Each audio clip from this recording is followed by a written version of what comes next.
Dear friends, welcome to Quest for Knowledge. In today's video, we will discuss tuple and dictionaries data type of Python.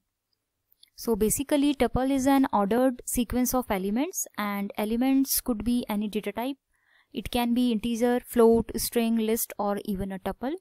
Tuple is similar to list as we discussed in previous video. If you haven't watched that video, I would recommend you to watch that video first for better and clear understanding, and link to that video is given in the description box. So tuple is basically similar to list. One of the difference between tuple and list is elements are enclosed in parentheses in tuple, whereas in list elements are enclosed in square bracket, and that is the one of the difference between list and tuple. And in both tuple and list, elements are separated by commas. So let's see how we define tuple in Python. So to define tuple, first we write tuple name, and this tuple name can be any valid variable name, and then in parentheses we write elements separated by comma, and when we write tuple1 and when we press enter, so elements of tuple will be printed. And as I said, tuple can contain any data type.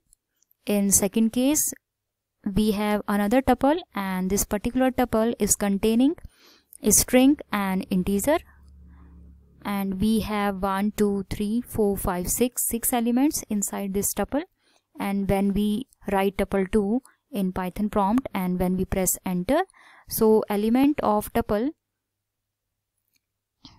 will be printed, and as you can see, elements, all the elements are printed when we write variable name. And here this particular symbol is Python prompt, and we are using interactive mode. So in this way we can define any tuple with different elements. Now we'll see how to access elements in a tuple. As we have seen in list or string, we have used indexing and slicing. In similar way, we can use both techniques to access elements in a tuple. Here we are having a tuple with 5 values, and elements are separated via comma, and when we write tuple1 and inside square bracket we have written 2. As we discussed in indexing, indexing starts from 0. So first element index will be 0. For second element index will be 1. For third element index will be 2, and so on. And index we write inside square bracket. So tuple1 is variable name, and inside square bracket we have written 2. So this 2 means we are pointing to element at index 2, and at index 2 we have element 30, as we said 0, 1 and 2. So third element index is 2, so this 30 will be printed. When we write negative number inside this, so negative indexing starts from end, and last element index is -1. Second last element index is -2, and so on. So when we write tuple1 and inside square bracket we write -1, so -1 means last element of the tuple, and it will print 50 as the last element of tuple is 50. And in next case tuple1 we have used slicing, and in slicing we write 2 numbers separated by colon. So this particular first number, this particular index, starting from this particular index, element will be printed. So indexing 1 is 20, and we will go till fourth index encounters. So fourth index is 0, 1, 2, 3, 4. So this fourth index element will not be included in slicing.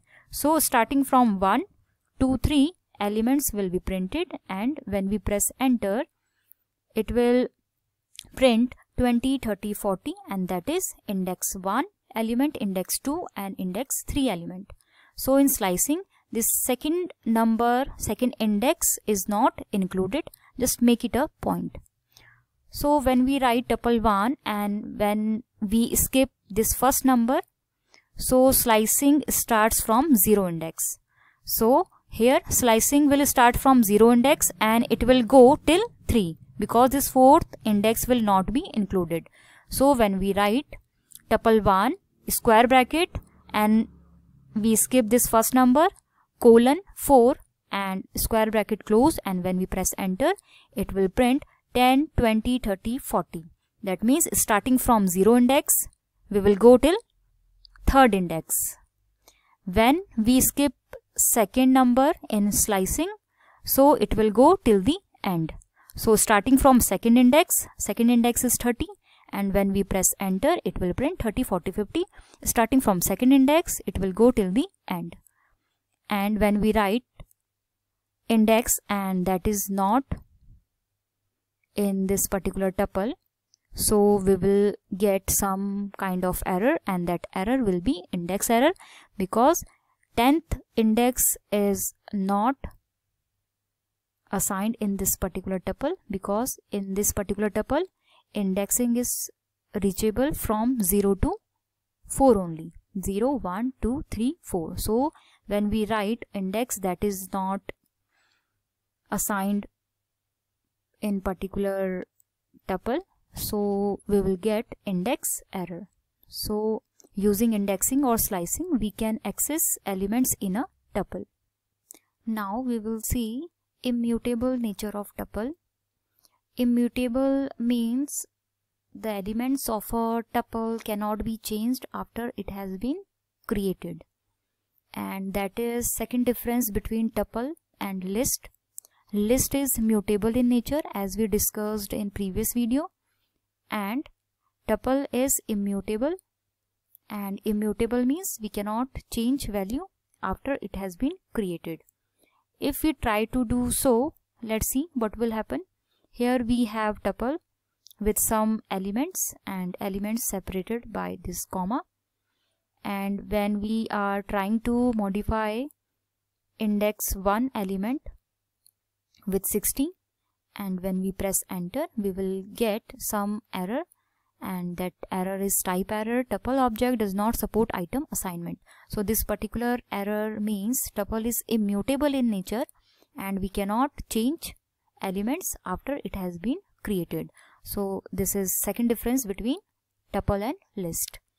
Now we will see tuple operations. We can perform number of operations with tuple.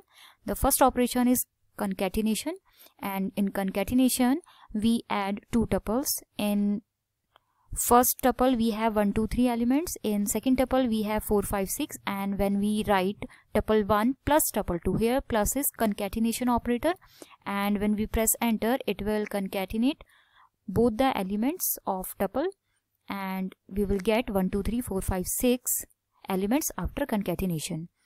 Next we have repetition. Repetition we perform using asterisk symbol. So here we have tuple 1 with 2 elements. One is a plus and 10, and when we write tuple 1 asterisk 3, that means tuple 1 elements will be repeated 3 times, and when we press enter, it will write elements of tuple 1 3 times. So you can see elements are repeated 3 times. Next we can check the membership, and to check membership we have this tuple 1 with 4 elements, and to check membership we have in keyword, as we discussed in keyword and data type video, that this particular in is a Python keyword, and with the help of this keyword we can check whether a particular element exists in this tuple 1 or not. So here we are writing 10 in tuple 1. We are checking whether this 10 is present in tuple 1. When we press enter, it will write true. That means this particular element exists in tuple 1. When we write 20, not in, not is another keyword of Python. When we write not in tuple 1, so it will check whether this 20 is not in tuple 1. So if this particular element not in tuple 1, it will print true. But in this case 20 is in tuple 1, so it will print false. Next we are checking 100, whether this particular 100 is present in tuple 1 or not. So when we press enter, it will give the result as false because 100 is not present in tuple 1. So we are checking 100 in tuple 1. 100 exists in tuple 1, so result is no. So answer will be false. So in this way we can check membership whether particular elements is present or not. Next we have tuple methods and built-in function. First we have len built-in function, and when we pass tuple 1 inside parenthesis, it will return number of elements inside tuple 1. So we have 7 elements, so it will print 7. Next we have min built-in function. Here we are using min built-in function because this tuple 1 is containing only numbers. So when we write min inside parenthesis, we write tuple 1, and when we press enter, it will print minimum element. Likewise, we can print maximum element inside tuple 1, and in similar way we can find the sum of all the numbers inside tuple 1 using sum built-in function. So when we write sum inside parenthesis, we write tuple 1, it will print the sum of all the elements of this particular tuple. Next we have count method of tuple. This is tuple method, that's why we are using this particular dot. We are writing tuple name, then dot, and then method name. Inside parenthesis we have written 10, so it will count all the 10 inside this tuple 1. So we have 2 10 inside this tuple 1, so it will print 2. Next we have index method, and this index method checks index of this particular passed number. So here we are passing 40, so it will result index of this 40 element, and this for this 40 index is third because indexing start from 0. So 0 1 2 3, so it will return 3 as the index of this 40 is 3. So in similar way we can use other tuple methods and built-in functions. So next data type we have is dictionary. As we discussed earlier, dictionary is a mapping data type and it contains key value pair, and key value pair is called an item in dictionary, and key and value is separated by colon inside dictionary, and all the items in dictionaries are separated by comma. So let's see how we define dictionary. So to create a dictionary, first we write dictionary name, and this can be any valid variable name, and inside curly braces we write items separated by this comma. So key values are separated by this colon. So key, here key is string and value is number, and we have 3 items inside this particular dictionary, and when we write dict1, then that is dictionary name, and when we press enter, all the items will be printed, as you can see. Now how to access item in a dictionary? To access item in a dictionary, we use key. We write key inside square bracket. Here we have dictionary with some items, and when we write particular variable name, and inside square bracket when we write key, so value associated with this key will be printed. Here this particular key and value associated with Ram is 10, so 10 will be printed. When we write key and that is not present in dictionary, it will result some error, and that will be key error. So in this way we can access item in a dictionary. Dictionaries are mutable, as we already seen. What is mutable? Mutable means elements can be changed after their creation. So here we have dictionary with some key value pair. We can add a new item to this dictionary. We can write dictionary name, and in square bracket we can write key, and we can assign new value to it. And when we write dict1, it will print key value pair with additional key value that we added. And we can also modify existing item. With the same way we can write variable name, and inside square bracket we write key and changed value. When we print dict1, it will result modified value associated with this key.